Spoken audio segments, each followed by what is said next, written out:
វាធ្វើតើនេះជារបស់ស្អីរបស់ល្អអាចជួយជីវិតទ្រង់បានគ្រូមិនអាចជួយទ្រង់ការពារគ្រប់ពេលទេ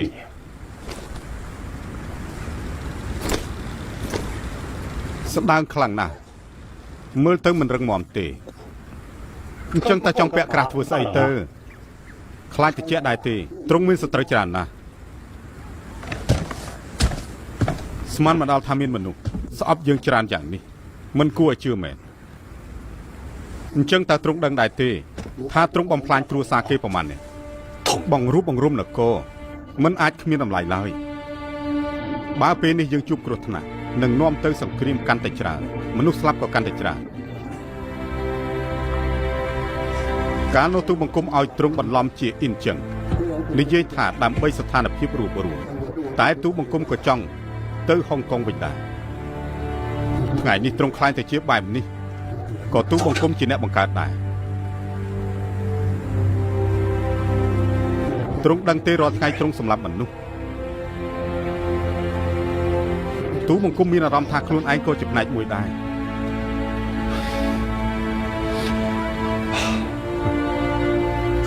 ទ្រង់សួរទូបង្គំនៅរូងភ្នំចង់ទៅស្រុកកំណើតដែរទេការពិតទូបង្គំលែងគិតគូរយូរណាស់មកហើយតែបើសិនជាអាច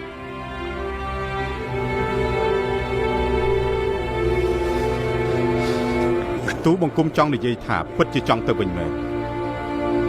ប្រហែលជានោះជាចុងបញ្ចប់ដែលល្អបំផុតឆាប់ពាក់ទៅទូបង្គំអារម្មណ៍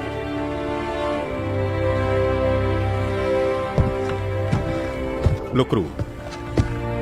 យើងសន្យាពេលរឿងនេះចប់ហើយ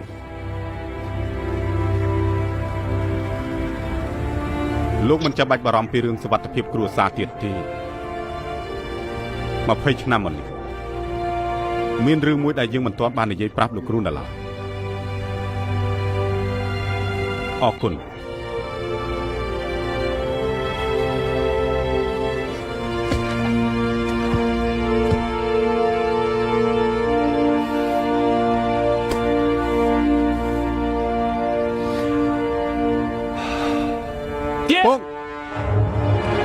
បងពូទីពីមានរបួសហើយ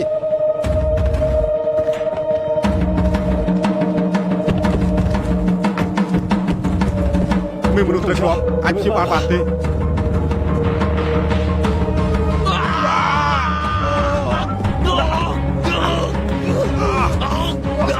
មើលរបួសសិនសំណាញ់គ្រាប់កំភ្លើងធ្លុះមិននៅក្នុងខ្លួនទេសារ៉ាំងនេះអាចជួយបង្កើនកសិកម្មឈាមនិងបង្កើនក្របឈាមក្រហមឲ្យកូនឡាស៊ែនេះអាចសម្លាប់បាក់តេរីនិងកាត់បន្ថយការរលាកនិងព្យាបាលរបួសឲ្យកូនត្រឡប់គាត់ទេ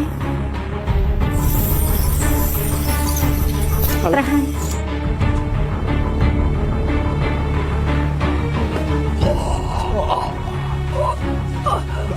ខ្ញុំមកទៅហើយបងសុំទូឯងសម្រាប់សិនទៅធីងហ្វាងខ្ញុំនឹងរកវិធីជួយដល់ខ្លួនឯងអូខេ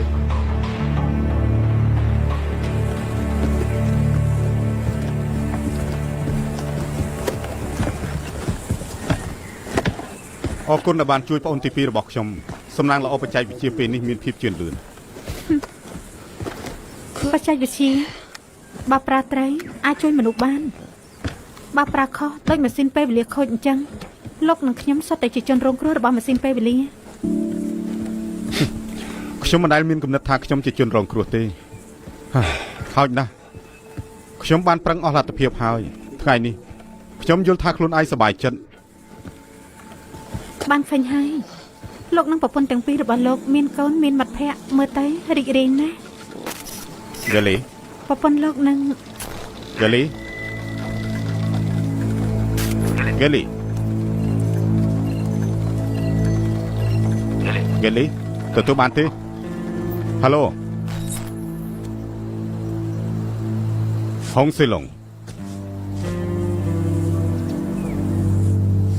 ប្រពន្ធរបស់លោកនៅជាមួយខ្ញុំកូនស្រីរបស់លោកក៏នៅជាមួយខ្ញុំដែរអញ្ចឹងពួកយើងដូរគ្នាទៅប្រពន្ធខ្ញុំដូរជាមួយកូនស្រីរបស់លោកមិនបាន មួយដូវពីរកូនស្រីរបស់ខ្ញុំនឹងស្ដេចឈិន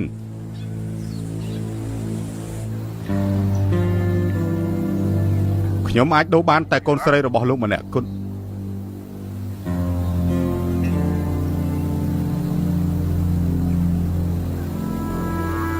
អញ្ចឹងយើងយកស្ដេចឈិន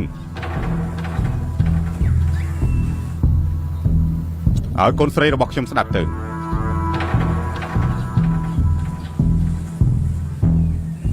ប៉ា ហ្គេលី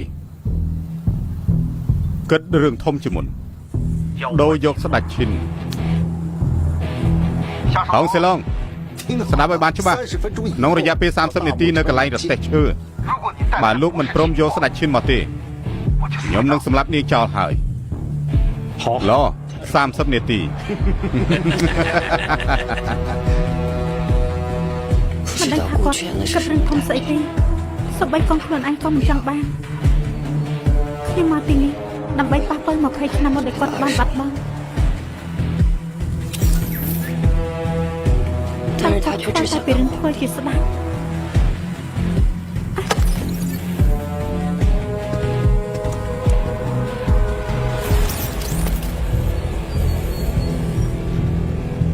ទូបង្គំដឹងថាព្រះអង្គមានបន្តោងនេករាជឲ្យមកទូបង្គំមក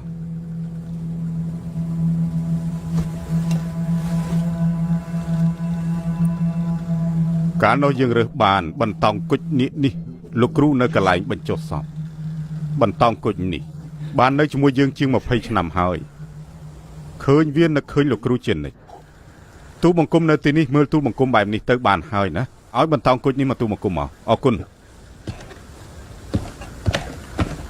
ទទួលយករបស់ខ្ញុំហើយ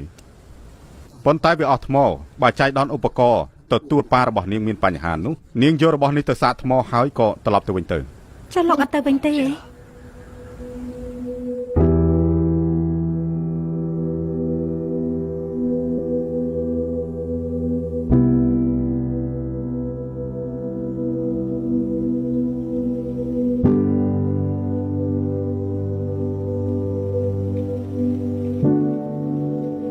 បងមិនទាន់ឆ្លើយនឹងខ្ញុំទេតើបងទៅស្រុកកំណើតវិញទេ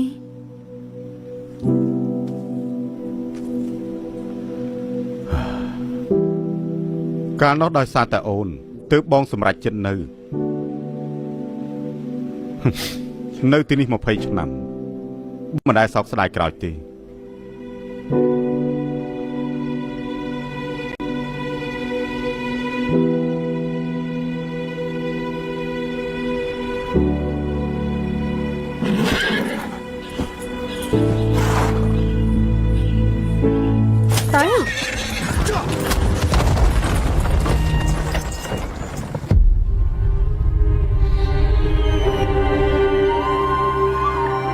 ប្រអប់មកដល់ហើយ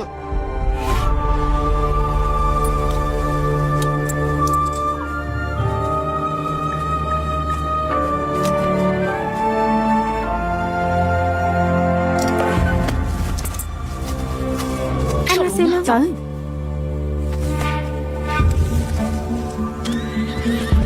ចុះតាមពួកគេទៅធីមនេះគឺជាស្ដេចឈិនមានគេនៅក្នុងដៃ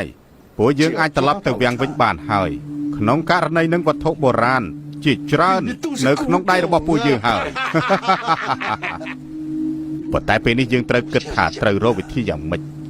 ទើបយកឧបករណ៍ទាំងអស់នេះត្រឡប់ទៅវិញបានប៉ុណ្ណោះទេណាដល់ពេលនោះសម្រាប់ពួកគេទាំងអស់លុយដែលនៅសល់សម្រាប់យើងតែ2នាក់ប៉ុណ្ណោះទេយើងដាស់តឿនឯងគិតឲ្យបានច្បាស់សិនទៅបើឯងសម្រាប់ពួកគេទាំងអស់ហើយយកមិនបានឧបករណ៍ទទួលទេពួកឯងក៏ទៅវិញមិនបានដូចគ្នាតែឯងនិយាយពីស្អីទៅ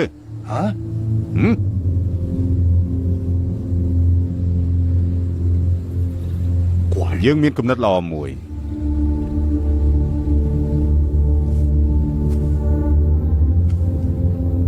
ឲ្យតែពួកឯងនាំយើង ត្រឡប់ទៅវាំងវិញនោះយើងនឹងប្រគល់ឧបករណ៍ទទួលរបស់ខុងសៀឡុងឲ្យទៅពួកឯងគ្រាន់តែចង់បានលុយមិនចាំបាច់សម្រាប់ធ្វើអ្វីទេចង្រៃយកមិនបានជាឯងជាយើងបែបនេះ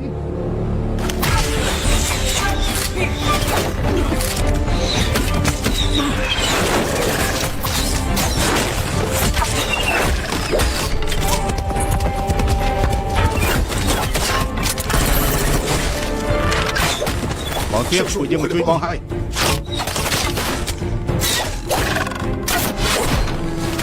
បើសិនជាពួកឯងចង់សម្លាប់យើងមែននោះពួកឯងក៏មិនអាចត្រឡប់ទៅវិញបានដូចគ្នាជឿយើងទៅ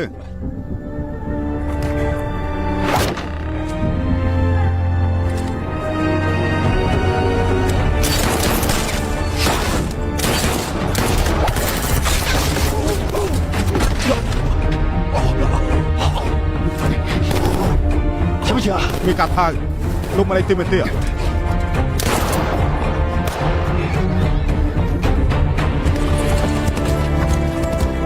មានកាត់ហើយលោកត្រូវតែនៅរស់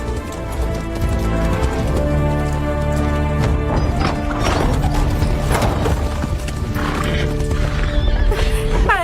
ម៉ែ ឈិនឈិន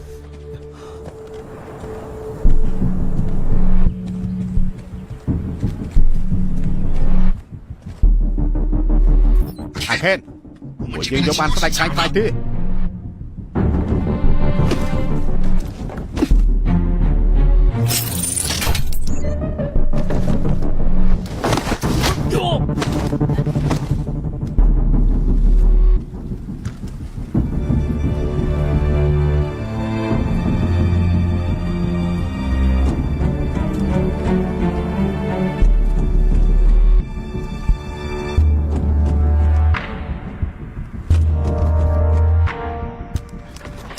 ហ្គេលី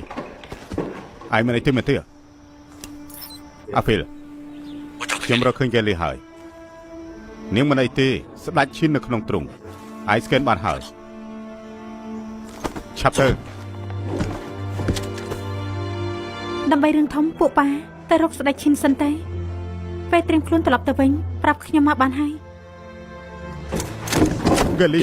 ពួកយើងចិត្តបានជោគជ័យហើយពេលដែលប៉ាខ្លាចទៅជាស្ដេចអាយចង់បានអីប៉ាសងឯងទាំងអស់ណាខ្ញុំមិនត្រូវការសងអីទេប៉ាដើម្បីខ្លាចជាស្ដេចសម្លាប់មនុស្សច្រើនណាស់ប៉ានឹងត្រូវទទួលទោស